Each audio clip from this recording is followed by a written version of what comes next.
Hello everyone, my name is Sanpreet Singh और आज हम कवर करने वाले हैं रेड फोर्ट।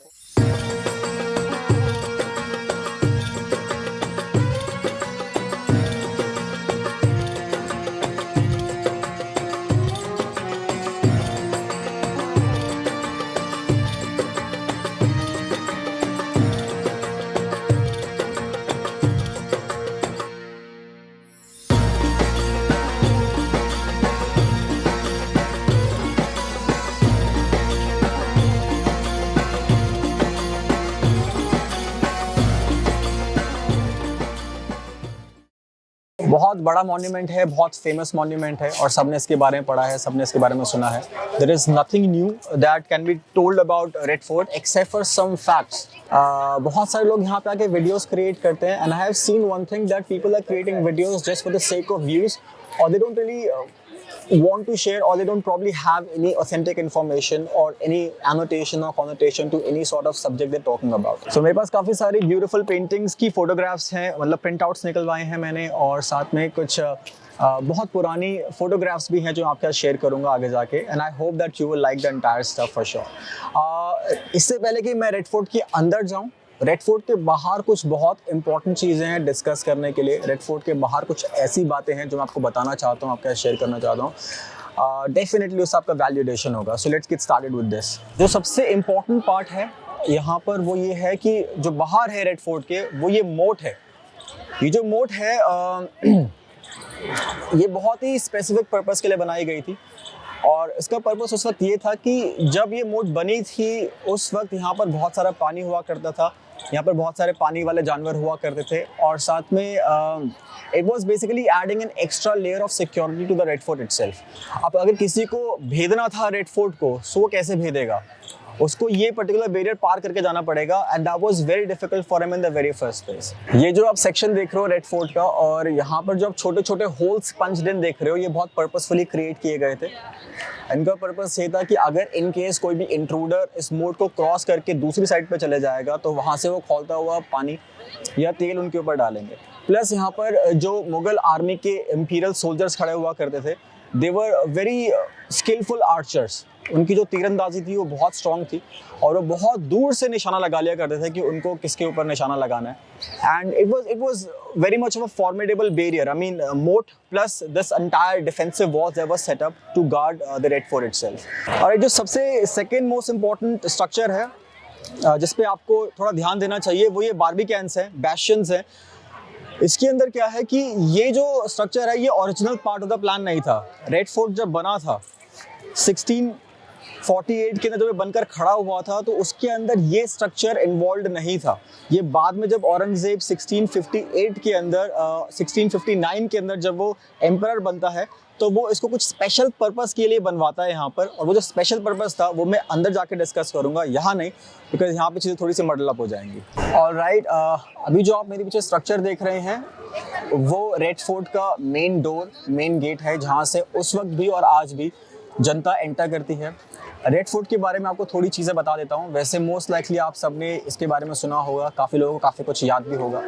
रेड फोर्ट को बनवाया गया था, इसको कमीशन किया था शाहजहां ने और इसका जो टेंडर मिला था या जो इस प्रोजेक्ट को जिसको हैंड ओवर किया गया था, the persons name was Ustad Ahmad Lahori.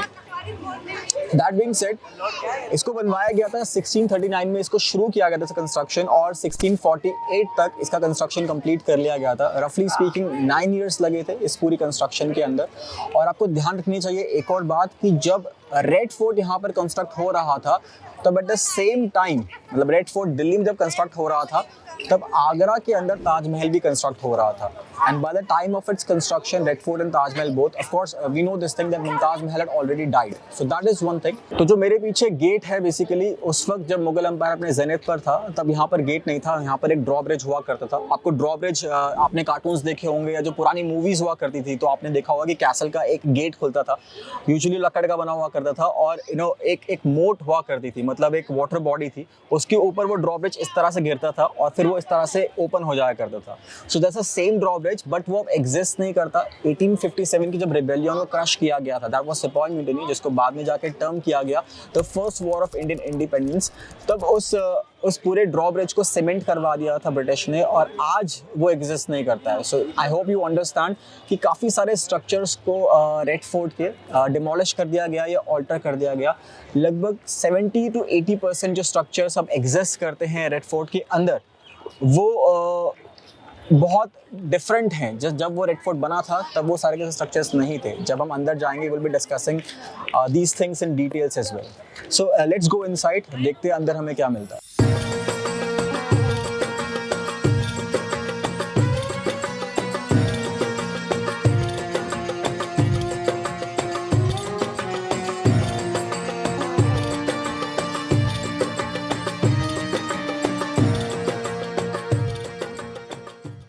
मेरे पीछे जो आप गेट देख रहे हैं, ये वो गेट है जिससे मैंने रेड फोर्ट के अंदर एंटर किया था। और अगर मैं इससे थोड़ा सा यहाँ से लेफ्ट चलता हूँ, ऑटोमेटिक कर्व है, उसको अगर आप चलते हैं तो आपको जो मेरे पीछे अब गेट नज़र आ रहा है, ये एक्चुअल एंट्री थी उस वक्त की, जो आपको इंपीरियल हाउस होल्ड के अंदर या रेड फोर्ट के अंदर लेके जाया करती थी।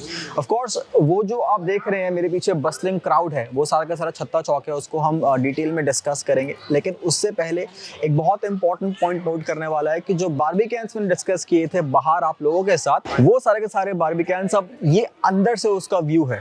सो जो अंदर से इसका व्यू है, इसके साथ मैं आपको बताना चाहता हूँ कि ये बनवाए क्यों गए थे। ये ओरिजिनल प्लान का पार्ट नहीं थे, बट ये औरंगजेब ने ऐड क्यों कराए, because Aurangzeb was a very orthodox Muslim ruler and he had this thing that he had to follow the laws of Islam. और यहाँ पे आप जानते हैं कि जो इस्लाम के टेनेंट्स होते हैं, उसके हिसाब से जो औरतें होती हैं उनको बहुत सीक्रेसी में रखा जाता है। Plus he was also notable expansionist as well, and he also had to protect his empire from all the sorts of foreign invasion. तो अगर हम पहले पॉइंट को डिस्कस करते हैं कि जो सीक्रेसी मेंटेन करनी थी, या किसी भी तरह से जो इंपीरियल हाउस होल्ड वुमेन थी वो किसी के सामने ना जाएं, क्योंकि जब ये बारबीकैंस नहीं बने थे, ये सारे का सारा जो स्ट्रक्चर आप देख रहे हैं ये नहीं था, तब हुआ क्या करता था, लोग लिटरली यहाँ से पास कर जाया करते थे। और जो छत्ता चौक यहाँ अंदर लगा हुआ था, यहाँ पर इंपीरियल हाउस होल्ड की विमेन जो जैसे नूर जहाँ हो गई, रोशनारा बेगम हो गई या जहानारा बेगम हो गई, वो यहाँ पे शॉपिंग करती थी या वो यहाँ पर घूमते हुए लोगों को दिख जाया करती थी। एज अ रिजल्ट बहुत क्लोज प्रॉक्सिमिटी में वो खड़ी हुई थी आम जनता के साथ, और उसकी वजह से हो क्या रहा था कि ये एक तरह से आप कह सकते हो औरंगजेब को नागवारा था, क्योंकि आप जानते हैं कि इस्लाम के अंदर बुर्का पहनना बहुत ज़रूरी है। तालिबान का रूल जिससे आप देख रहे हैं आजकल, समझ रहे होंगे, इस्लाम के अंदर ये है कि आपका एक नाखून या एक लॉक ऑफ हेयर भी नज़र नहीं आना चाहिए, वो भी कहीं ना कहीं हराम समझा जाता है।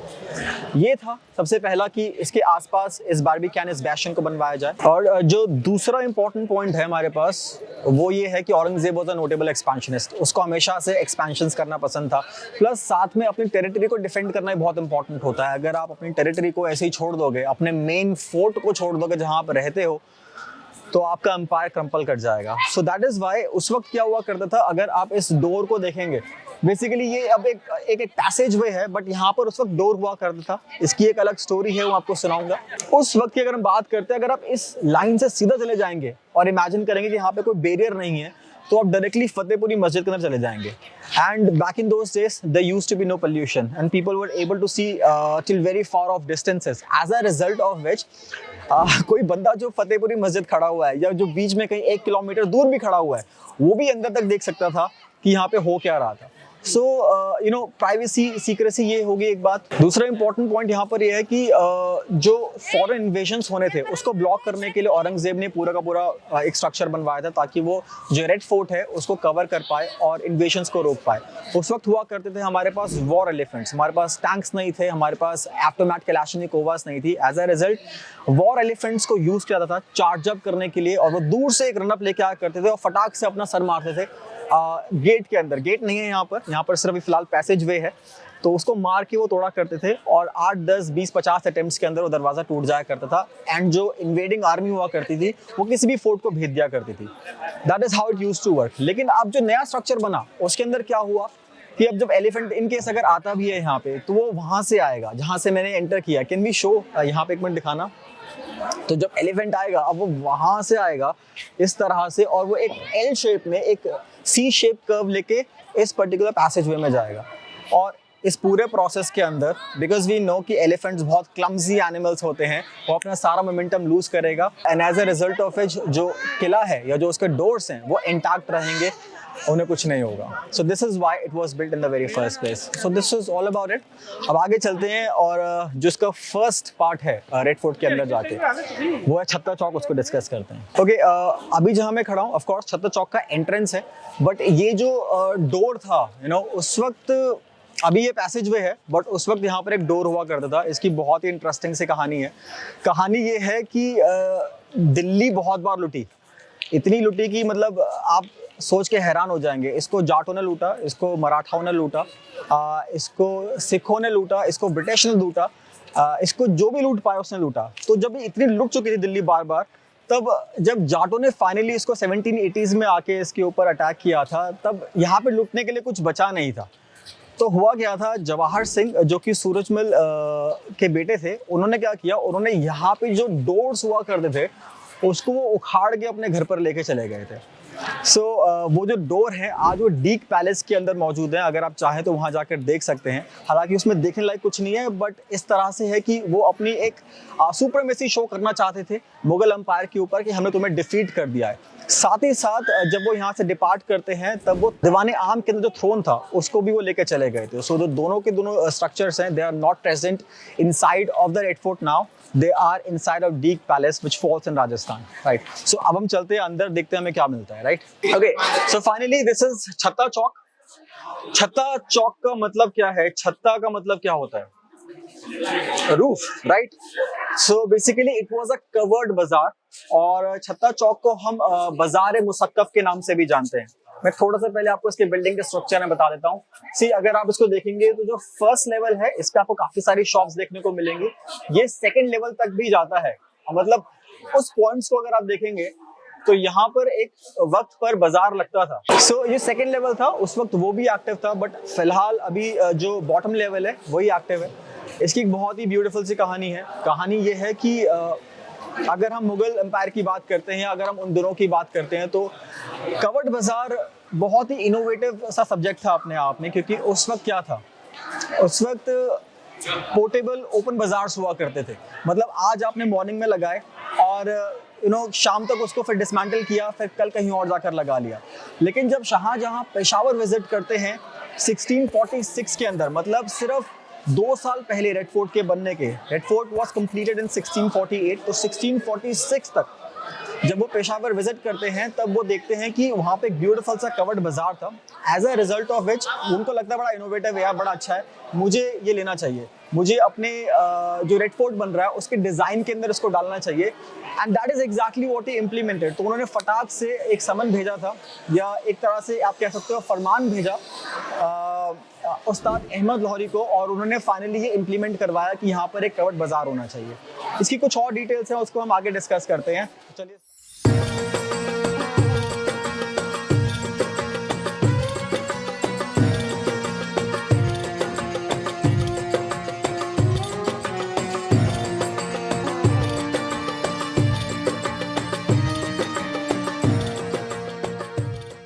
Alright guys, now I'm standing in the middle of छत्ता चौक. मैं छत्ता चौक के बीच में खड़ा हुआ हूँ.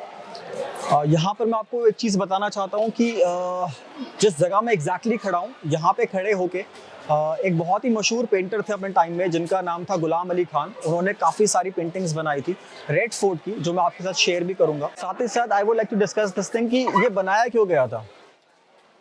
ये बनाया इसलिए गया था कि जो इंपीरियल विमेन थी वो शॉपिंग करने के लिए बाहर नहीं जा सकती थी. एज अ रिजल्ट जो ट्रेडर्स हुआ करते थे या जो मर्चेंट्स हुआ करते थे, जो महंगी लग्जूरियस आइटम्स को सेल करते थे, उनको परमिशन दी गई थी कि वो यहाँ पर आके अपने स्टॉल्स को लगाएंगे. सो यहाँ पर उस वक्त बहुत ब्यूटीफुल दुकानें हुआ करती थी. Silk, brocades, silverware, gold ornaments, jewels, diamonds, lamps, even carpets, जो बहुत ब्यूटीफुल कार्पेट्स, जैसा हम जानते हैं कि इस्लामिक कल्चर के अंदर कार्पेट्स का बहुत बड़ा रोल है, तो वो सब यहाँ पर मिला करता था उस वक्त. और जो इंपीरियल विमेन थी यहाँ पर वो शॉपिंग करती थी, और दूर दूर से यहाँ पर मर्चेंट्स आया करते थे अपना सामान बेचने के लिए. लाइक लिटरली उस वक्त वो अराबिया से आया करते थे. आज अराबिया आपको 2 घंटे में ट्रैवल करके चले जाओगे, बट उस वक्त it was like a lifetime away. सो वो एक अलग बात थी उन दिनों. सो आगे चलते हैं, देखते हैं कि हमें क्या मिलता है. राइट. फिलहाल मैं छत्ता चौक से बाहर आ गया हूँ। छत्ता चौक से बाहर आने के बाद अगर आप स्ट्रेट चले जाएंगे तो आपको नक्कड़ खाना मिलता है या नक्कार खाना मिलता है, जिसको इंग्लिश में ड्रम हाउस ही बोलते हैं। अगर वहाँ से आप लेफ्ट चले जाएंगे तो वो सलीमगढ़ फोर्ट के लिए निकलेगा, और राइट जो है वहाँ पे कुछ नहीं है, वो एम्प्टी स्पेसेस है। सो दोनों राइट और लेफ्ट के अंदर कुछ स्ट्रक्चर्स हुआ करते थे पहले, उन सभी स्ट्रक्चर्स को प्रॉपर्ली डिमोलिश कर दिया था। अवल से रफली 80% स्ट्रक्चर्स को डिमोलिश किया गया था जब 1857 की सिपॉय म्यूटिनी हुई थी, और समहाउ जो लास्ट में वाइट मार्बल पेविलियंस हैं वो बच गए थे पूरे टोटल डिस्ट्रक्शन से। So let's check out. सबसे पहले नक्कड़ खाना चलते हैं और उसको डिस्कस करते हैं कि एग्जैक्टली क्या था। ऑलराइट, तो मेरे पीछे अभी वो है नक्कड़ खाना। इसको ड्रम हाउस बोला जाता है इंग्लिश में, और इसका एक बहुत ही स्पेसिफिक पर्पस था। पर्पस ये था कि जब भी कोई डिग्निटरी आया करता था, जब भी कोई पॉलिटिकल पर्सन आया करता था, राइट फ्रॉम देयर जो एंट्री पॉइंट था रेड फोर्ट का, जो ऑफ कोर्स आज भी है, तो उन दिनों वो अपने घोड़े पर सवार होकर या हाथी पे सवार होकर आया करता था। और उस वक्त ये स्ट्रक्चर्स नहीं हुआ करते थे, ये बाद में ऐड किए गए हैं। लगभग सब कुछ जो अभी आप देख रहे हैं 80% वो लेटर ऑन एडिशन है। ब्रिटिश ने सब डिस्ट्रॉय कर दिया था 1857 के रिबेलियन के बाद। तो यहाँ पर क्या हुआ करता था, म्यूजिक को प्ले करते थे। म्यूजिक प्ले इसलिए किया जाता था कि एक तो अनाउंसमेंट हुआ करती थी, जैसे आपने महाभारत देखी होगी या अलिफ लैला देखा होगा, तो उसमें क्या होता था कि जो बोलते थे कि फलां फलां फलां फलां राजा यहाँ से आया है, तो एक अनाउंसमेंट थी वो। दूसरा ये था कि यहाँ से म्यूजिक बजना, मतलब जैसे कोई ईद या कोई और फेस्टिवल हुआ करता था तो यहाँ पर म्यूजिक बजा करता था। और तीसरा इसका जो पर्पस था वो ये था कि यहाँ पर तोप हुआ करती थी, देयर वर कैनन्स, उनको दागते थे और बताया करते थे कि ये कौन सा पहर चल रहा है दिन के अंदर, वेदर इट इज मॉर्निंग और इट इज आफ्टरनून और इट इज इवनिंग। सो वो उसका पर्पस था। एक इम्पॉर्टेंट पॉइंट जो यहाँ पर आप सबको नोट करना चाहिए वो ये है कि जब भी यहाँ पर कोई फॉरेन डिग्निटरी आता था या किसी और रॉयल फैमिली से यहाँ पर आता था, तो अपने घोड़े पर सवार होकर आएगा, अपने कोई ना कोई कैवलरी होगी उसके पास। लेकिन जैसे ही वो नक्काड़ खाना के आसपास पहुँचेगा तो उसको अपने हॉर्स से या उसको अपने एलिफेंट से डिसमाउंट होना होता था। अगर वो नहीं होगा, that was a direct disrespect of the Mughal empire. Only those people, those who belong to the Mughal Empire in the very first place, those were the people, those who were allowed to stay mounted on their horses. Otherwise, आपको अपने घोड़े से उतरना ही पड़ेगा, उसके बाद आप आगे जा सकते हो, उससे पहले नहीं। Now, I have got some beautiful, images to share with you. So here are they. Camera ही रखना यार। So this is, of course, ये उस साइड से है, इस साइड से नहीं है। मैं आपको उस साइड भी लेके जाऊंगा। This is Naqqar Khana like the way we know it today. ये नकार खाना उस तरह से है जिस तरह से हम इसको जानते हैं आज की डेट में। बट व्हाट अबाउट दिस, ये भी तो नकार खाना ही है। एंड व्हाट अबाउट दिस, ये 1858 की फोटोग्राफ है। Now if you see and look at it closely, you will get to see कि यहाँ पर साइड वॉल्स थी, मतलब नकार खाने के उस साइड पर वॉल्स थी और इस साइड पर भी वॉल्स थी। बहुत स्मार्ट सा बंदा बैठा है, please ignore him, but yes. तो अब वो वॉल्स कहाँ हैं? वो वॉल्स ऑफ कोर्स जो ये वॉल्स थी नक्काड़ खाना के पास में, साथ में उसको डिमोलिश कर दिया था ब्रिटिश ने जब उन्होंने रिबेलियन को क्रश किया था। सो दिस इज अबाउट नक्काड़ खाना। Let's go further, let's see कि हमें क्या मिलता है।